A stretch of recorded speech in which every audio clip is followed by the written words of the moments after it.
ಹಿರಿಯರಾದ ಭವಾನಿ ಪ್ರಸಾದ್ ರಾಜ್ಯಾಧ್ಯಕ್ಷರು, ಮುರಳಿಯರಿದ್ದಾರೆ, ಕಾರ್ಯಾಧ್ಯಕ್ಷರು, ಪ್ರಧಾನ ಕಾರ್ಯದರ್ಶಿ ಆಗಿರ್ತಾರೆ ಚಂಕೇಶ್ ಅವರಿದ್ದಾರೆ.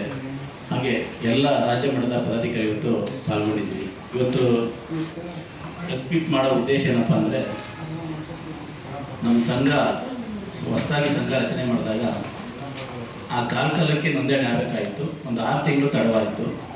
ಯಾಕೆ ತಡವಾಯಿತು ಅಂತಂದರೆ, ಕೆಲವರು ಸ್ಟಾರ್ಟಿಂಗ್ ಸಂಘಟನೆ ಸೇರ್ಬೇಕಾದ್ರೆ ಪುಸ್ತಕದವ್ರು ಬಂದು ಸೇರಿಕೊಂಡ್ರು, ನಂತರ ಮನೇಲೇ ಕೂತ್ಕೊಂಡ್ರು.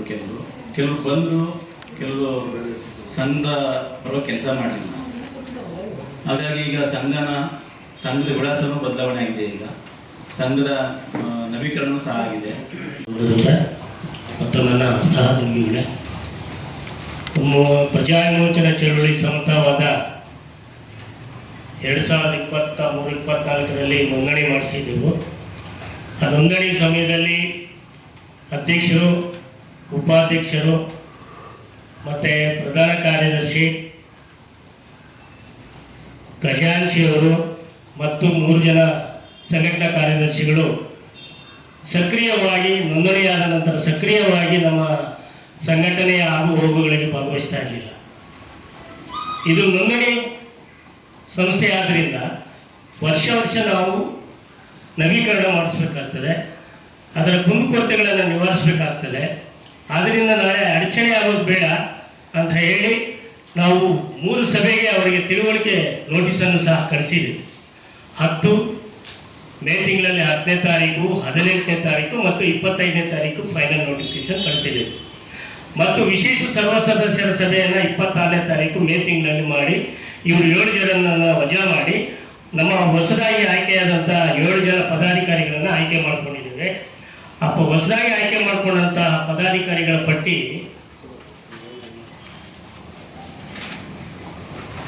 ತಮಗೆ ಕೊಟ್ಟಿದ್ದೇವೆ.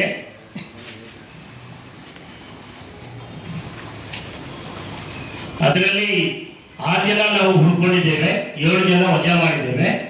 ಆದ್ದರಿಂದ ಅಧ್ಯಕ್ಷರ ಸ್ಥಾನಕ್ಕೆ ಭವಾನಿ ಪ್ರಸಾದ್ ಅವರನ್ನ ಆಯ್ಕೆ ಮಾಡಿಕೊಂಡಿದ್ದೆವು. ಗೌರವಾಧ್ಯಕ್ಷರ ಸ್ಥಾನಕ್ಕೆ ನಮ್ಮ ಸ್ವಾಮಿಯವರು ಸಲಹೆಗಾರಾಗಿ ಕಾರ್ಯದರ್ಶಿ ಆಗಿದ್ರು, ಅವರನ್ನ ಗೌರವಾಧ್ಯಕ್ಷರನ್ನಾಗಿ ಆಯ್ಕೆ ಮಾಡಿಕೊಂಡಿದ್ದೇವೆ. ಉಪಾಧ್ಯಕ್ಷರನ್ನಾಗಿ ನಮ್ಮ ತಿಮ್ಮರಾಜು ಅಂತ ಹೇಳಿ ನಮ್ಮ ಹಳಬರನ್ನ ವಜಾ ಮಾಡಿದ್ದೇವೆ. ಮತ್ತೆ ನಮ್ಮ ಪ್ರಧಾನ ಕಾರ್ಯದರ್ಶಿಯಾಗಿ ಚನ್ನಿಕೇಶ್ವರ ಅವರನ್ನು ಆಯ್ಕೆ ಮಾಡಿಕೊಂಡಿದ್ದೇವೆ. ಚನ್ನಿಕೇಶ್ವರ ಅವರು ಸಂಘಟನಾ ಕಾರ್ಯದರ್ಶಿ ಆಗಿದ್ರು, ಈಗ ಪ್ರಧಾನ ಕಾರ್ಯದರ್ಶಿ ಆಗಿದ್ದಾರೆ. ಮತ್ತೆ ನಮ್ಮ ಕಾರ್ಯಾಧ್ಯಕ್ಷರಾದಂಥ ಮುರಳಿ ಅವರನ್ನ ಅದೇ ಸ್ಥಾನದಲ್ಲಿ ಮುಂದುವರಿಸಿ ಕಂಟಿನ್ಯೂ ಮಾಡಿದ್ದೇವೆ. ಭವಾನಿ ಪ್ರಸಾದ್ ಅವ್ರನ್ನ ಆಯ್ಕೆ ಮಾಡ್ಕೊಂಡಿದ್ದೀವಿ. ಉಪಾಧ್ಯಕ್ಷರಾಗಿ ಮಡವನಹಳ್ಳಿ ಮಲ್ಲಿಕಾರ್ಜುನ ಸ್ವಾಮಿ ಅಂತೇಳಿ ಅವ್ರನ್ನ ಮಾಡಿದ್ದೀವಿ. ಅವ್ರ ಬದಲಾಗಿ ಈಗ ತಿಮ್ಮರಾಜು ಅವ್ರನ್ನ ಆಯ್ಕೆ ಮಾಡಿದ್ದೀವಿ.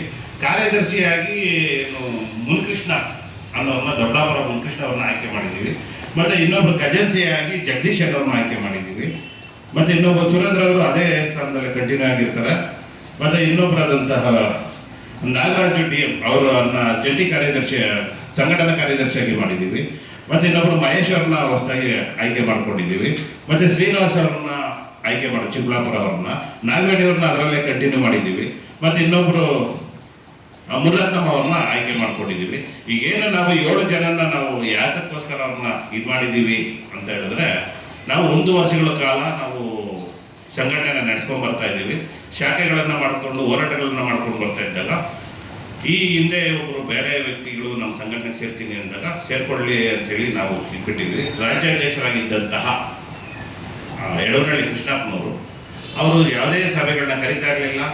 ಸಭೆಗಳನ್ನ ನಾವು ಕರೆದ್ರು ಕೂಡ ಅವರು ಉತ್ತರ ಕೊಡ್ತಾ ಇರಲಿಲ್ಲ, ಫೋನ್ ಕರೆಗಳನ್ನ ತೆಗಿತಾ ಇರಲಿಲ್ಲ. ಹಾಗೆ ಅದರ ಜೊತೆಯಲ್ಲಿ 7 ಜನ ವ್ಯಕ್ತಿಗಳು ಯಾರು ಬರ್ತಾನೆ ಇರಲಿಲ್ಲ. ಹಾಗಾಗಿ ನಾವು 6 ಜನ ಸದಸ್ಯರುಗಳಿದ್ವಿ. ನಾವು ಅವರಿಗೆ 11ನೇ ತಾರೀಕು 11/4ರಲ್ಲಿ ಲಾಯರ್ ಮುಖಾಂತರವಾಗಿ ತಿಳುವಳಿಕೆ ನೋಟಿಸನ್ನು ಕಳ್ತೀವಿ. ಲಾಯರ್ ನೋಟಿಸನ್ನು ಕಳ್ತೀವಿ. ಅದನ್ನು ನೋಡ್ತಾರೆ, ರಿಸೀವ್ಡು ಮಾಡ್ಕೊತಾರೆ, ವಾಟ್ಸಪ್ಪಲ್ಲಿ ನೋಡ್ತಾರೆ. ಆದರೆ ಅವರು ಯಾವುದೇ ಒಂದು ಪ್ರತಿ ಉತ್ತರ ನಮಗೆ ಕೊಡೋದಿಲ್ಲ. ತದನಂತರ 10/5/25ರಂದು ಸಂಘ ಕಾರ್ಯಾಧ್ಯಕ್ಷರಾದಂತಹ ನನ್ನ ಮುರಳಿ ಅನ್ನೋ ಒಂದು ಲೆಟರ್ಡಲ್ಲಿ ಕಳಿಸ್ತೀವಿ. ಅದರೂ ಕೂಡ ಅವರು ಸ್ಪಂದಿಸೋದಿಲ್ಲ. ಮತ್ತು 18/4/25ರಂದು ನಮ್ಮ ಸಂಘಟನಾ ಕಾರ್ಯದರ್ಶಿ ಸುರೇಂದ್ರ ಅವರು ಲೆಟರ್ನಲ್ಲಿ ಕಳಿಸ್ತೀವಿ. ಅದನ್ನು ರಿಸೀವ್ ಮಾಡ್ಕೊತಾರೆ, ನೋಡ್ತಾರೆ, ಆದರೆ ಅದನ್ನು ಕೂಡ ಅವರು ಇದು ಮಾಡೋದಿಲ್ಲ. ಫೈನಲ್ ಆಗಿ ನಾವೇನು ಮಾಡ್ತೀವಿ, 25/4/25 ನಮ್ಮ ಗೌರವಾಧ್ಯಕ್ಷರಾಗಿದ್ದಂತಹ ಭವಾನಿ ಪ್ರಸಾದ್ ಅವರು ಇದರಲ್ಲಿ ಕಳಿಸ್ತೀವಿ.